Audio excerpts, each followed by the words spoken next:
In this video, I'll demonstrate how to set up a mesh wireless LAN network and attach clients to both the mesh and the root access points. There are two scenarios we could go through to create a mesh network. Scenario 1 is installing a mesh network with a new venue and new APs. In this scenario, you would go through the following steps. You would create a venue and enable mesh and save the configuration. You would then install the new APs with their serial numbers. You would make sure that the APs are attached to the Ethernet backbone and power them on, then create a network SSID and advertise the SSID to the venue. The APs will automatically provision themselves with this configuration. After about 15 minutes or longer, remove the AP that you're going to use as the mesh AP from the Ethernet backbone and place it in a new remote location without an Ethernet backbone connected to it. Power on the mesh AP and let it provision itself, and after about 15 minutes, attach clients to it once it's operational. Scenario 2 would be configuring a mesh network with existing APs and an existing venue. In this example, you would go through the following steps.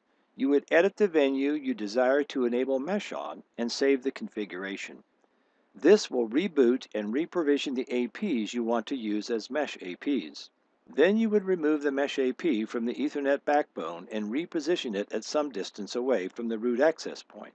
You would power up the mesh AP and let it reprovision itself, and after about 15 minutes you would connect new clients to it. In this example, we're going to go through a hybrid approach where we already have a venue created that's not a mesh venue with one AP already attached, and then attach it to a mesh venue and then add a second mesh AP. So from the dashboard, you notice that I have two venues. If I expand the venues, I have a Wani Art Studio and a Wani Foundry. So I'm going to click on a Wani Art Studio, and you'll notice in the lower right-hand corner that it says Mesh Network is turned on. So on that particular venue, we have Mesh enabled. And if I go to the APs, I can view those APs through a list, which is showing here. I can look at the floor plans by clicking on that, and I can click on this mesh information, and this will show me the APs. So if I click on this plus sign, here you'll see the root access point, and then this is the mesh access point. And if I had multiple hops and other mesh APs, they would show up as well. So it gives the cascading network of the mesh topology here. So what I'm going to do is go back to the other venue on a Wani Foundry, and I'm going to enable mesh on this. So in the lower right hand corner, I'm going to turn on mesh, and I get a warning that says this option cannot be disabled if any APs use mesh. All right, I'll click on OK. It'll update the venue, and now you see that mesh is enabled on that venue. So I'm going to go ahead and click on Add AP. It'll load my licenses to make sure I have enough licenses. Now I would select the venue. So in this case, I'm going to select a Wani Foundry. If there are any groups, I can select that. So I'm going to select Foundry. And the AP name, so here I'll give it a name, and I'm going to call it the R600 Foundry Map. I could give a description, and I'll call it Foundry Mesh.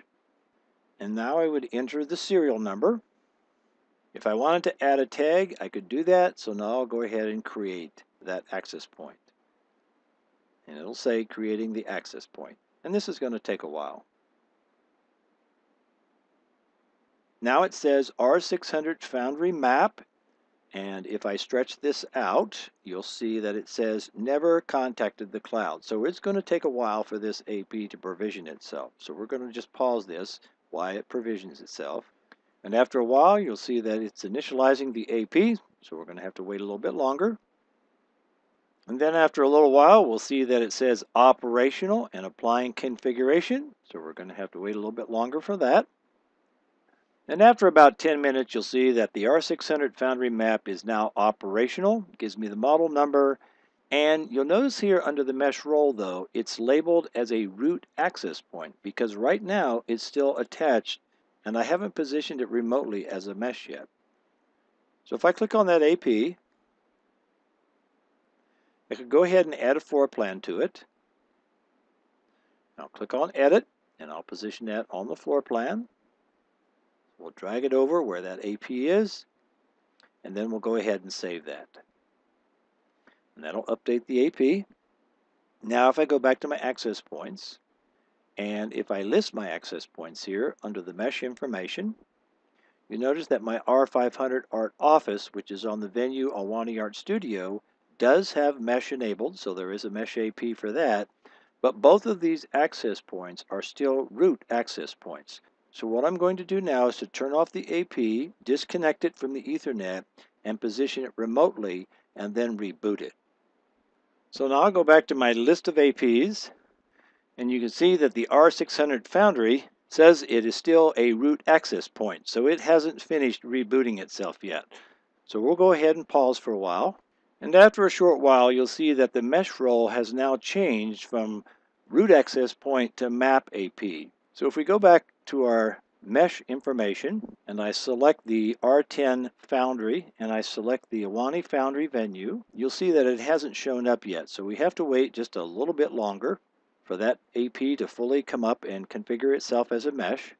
And after about 10 minutes, you'll see that the R510 Foundry root access point has a mesh attached to it. So if I click on that plus, you'll see that this is my R600 Foundry mesh AP. And you'll notice that we have one client attached to it and that we have a hop count of 1. So this means that it's the first mesh AP from that root access point. If I also go up under the R500 Art Office, you'll see that we have one mesh AP attached to that. It is also at a hop count of 1. Now, for example, if we had an additional mesh AP that was attached to the R500 or to the R600, it would show up as a hop count of 2, and we can go out several hops. So what we've just done is edited an existing venue and turned on mesh. Then we added a mesh AP and attached that AP to that venue, and then verified that we have client connectivity.